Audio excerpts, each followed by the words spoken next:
Hello friends, welcome to One Style Cooking.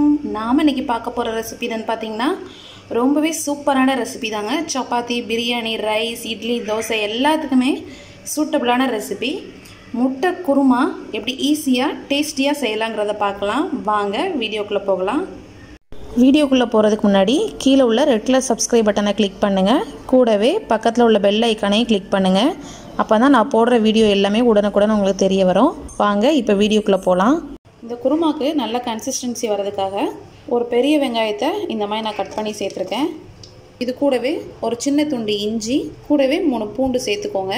தேங்காய் கூட நம்ம இஞ்சி பூண்டு சேர்த்து அரைக்காம தனியாக நீங்கள் அரைச்சி சேர்த்திங்கன்னா தான் உங்களுக்கு அந்த குருமா ஸ்மெல் ரொம்ப நல்லாயிருக்கும்.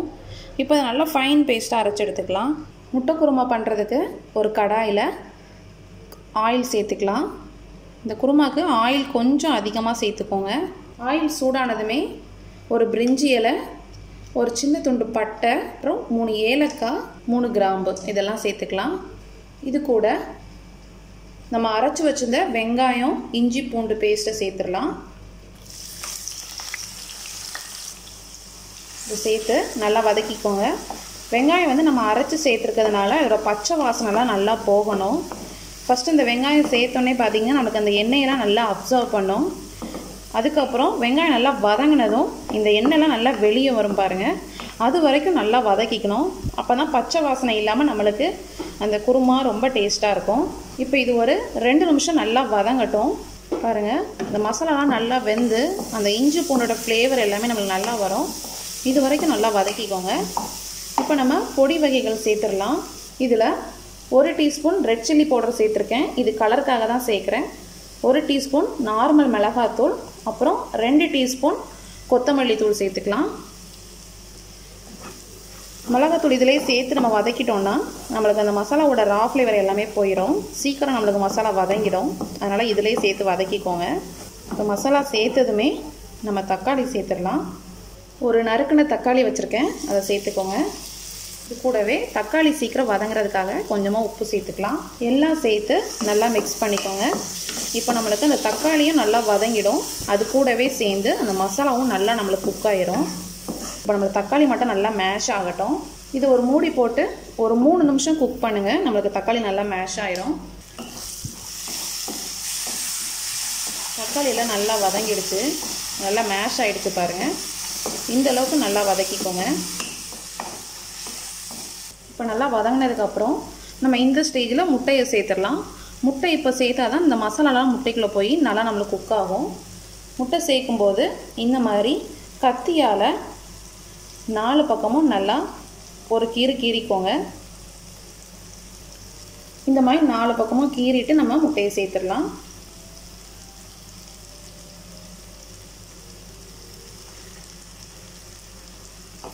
இப்போ இந்த மாதிரி கீரி சேர்க்கறதுனால நம்ம மசாலாலாம் அந்த முட்டைக்குள்ளே இறங்கி அந்த கலர்லாம் நல்லா நம்மளுக்கு கிடைக்கும். நல்லா மசாலாலே நல்லா வதங்கட்டும்.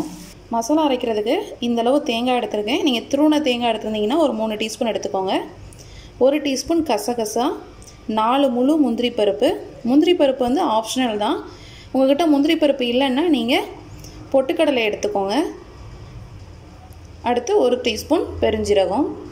இப்போ இது எல்லாத்தையுமே நல்லா ஃபைன் பேஸ்ட்டாக நல்லா அரைச்சி எடுத்துக்கோங்க. இப்போ நல்லா அந்த கலர்லாம் முட்டையோட கலர்லாம் நல்லா சேஞ்ச் ஆகிருக்கும். இப்போ நம்ம அரைச்சி வச்சுருக்க விழுதை சேர்த்துடலாம். தேங்காய், பெருஞ்சீரகம், கசகசா, அப்புறம் முந்திரி சேர்த்து அரைச்சி வச்ச விழுதை சேர்த்துக்கோங்க.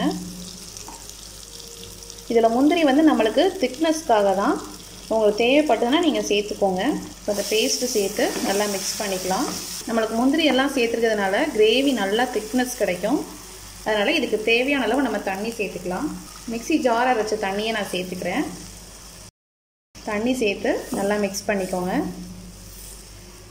ரொம்பவே சூப்பராக இருக்கும் இந்த குருமா. நீங்கள் பிரியாணி, அப்புறம் சப்பாத்தி, இட்லி, தோசை, ரைஸ்க்கு எல்லாத்துக்குமே இந்த குருமா வச்சு சாப்பிட்லாம். இப்போ இதை நல்லா மிக்ஸ் பண்ணியாச்சு. இந்த குருமாவுக்கு தேவையான அளவு மட்டும் நம்ம கொஞ்சமாக உப்பு சேர்த்துக்கோங்க. ஆல்ரெடி நம்ம தக்காளி வதங்குறப்ப சேர்த்துருந்தோம். கொஞ்சமாக உப்பு சேர்த்து நல்லா மிக்ஸ் பண்ணி விட்டாச்சு. இப்போ நம்ம அடுப்பை வந்து மீடியம் டு லோ ஃப்ளேம்லேயே வச்சு நம்ம கொதிக்க விடணும். ஹை ஃப்ளேமில் வச்சோன்னா நம்மளுக்கு கேஷ்யூ நட்லாம் சேர்த்துக்கிறதுனால சீக்கிரமாக நம்மளுக்கு திக்னஸ் கொடுத்துரும். மீடியம் ஃப்ளேம்லேயே வச்சு ஒரு 10 நிமிஷம் நல்லா குக் பண்ணிங்கன்னா அந்த எண்ணெய்லாம் நல்லா பிரிஞ்சு வந்து நமக்கு அந்த குருமா சூப்பராக ரெடி ஆகிடும். இப்போ ஒரு 10 நிமிஷம் லோ ஃப்ளேம்லேயே வச்சு நம்ம மூடி வச்சிடலாம்.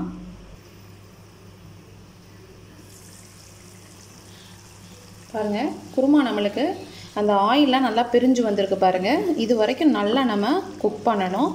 அப்போ தான் அதோட டேஸ்ட் வந்து ரொம்ப நல்லாயிருக்கும். ஃபைனலாக நம்ம அடுப்பை ஆஃப் பண்ணுறதுக்கு முன்னே 1 டீஸ்பூன் போல் கரம் மசாலா தூள் சேர்த்துக்கலாம். கூடவே ஒரு பச்சை மிளகாய் இந்த மாதிரி கீரி சேர்த்துருக்கேன். இது ஃபைனலாக சேர்க்கறதுனால இதோட ஃப்ளேவர் அது மட்டும் இல்லாமல் அதோட கலர் எல்லாமே நம்மளுக்கு நல்லாயிருக்கும். இதை சேர்த்து நல்லா மிக்ஸ் பண்ணிக்கோங்க. இப்போ இதெல்லாம் மிக்ஸ் பண்ணி 1 நிமிஷம் மட்டும் நல்லா கொதிக்க வச்சுட்டு நம்ம அடுப்பை ஆஃப் பண்ணிடலாம். இப்போ நம்மளுக்கு அந்த கரம் மசாலா ஃப்ளேவரெல்லாம் போய் நல்லா நம்மளுக்கு குருமா ரெடி ஆகிடுச்சு. ஃபைனலாக கொஞ்சமாக கருவேப்பிலை தூவி லைட்டாக மிக்ஸ் பண்ணிவிட்டு நம்ம அடுப்பை ஆஃப் பண்ணிடலாம்.